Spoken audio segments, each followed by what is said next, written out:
عايزه اقولك لو لقيتي وايبس الدهون ده في اي مكان اوعي تسيبيه، اشتريه على طول بجد. اللهم بارك، حاجه كده من الاخر هتغنيكي عن الحاجات اللي هي الرش الكيماويه والحاجات ديت، وهتستعمليه يوميا. اللهم بارك، هتشوفي النتيجه. خليكي معايا عشان هتشوفي النتيجه في الاخر عامله ازاي. بصوا الحامل ما شاء الله ما فيش عليه دهون نهائيا، لان انا بستعمله يوميا وبمسح عليه بس كده. بمسح بس كده، بمشي بس كده بالوايبس كده على البوتاجاز. ما شاء الله اللهم بارك، النتيجة مبهرة زي ما احنا شايفين. بمشي بس كده.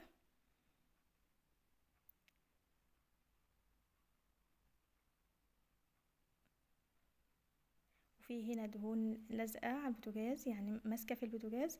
ببدأ برضو ان انا امسح بس كده، بتتشال كلها من غير تعب ولا مجهود ولا اي حاجة خالص.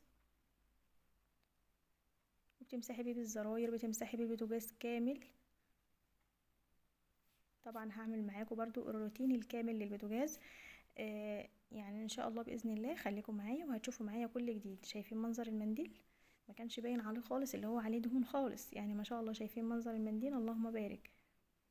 بمسح بيه الزراير وامسح بكل حاجه، وفي الاخر بجيب فوطه بس او منديل معايا، مناديل مطبخ، وامشي على البوتاجاز. ما شاء الله دي النتيجه.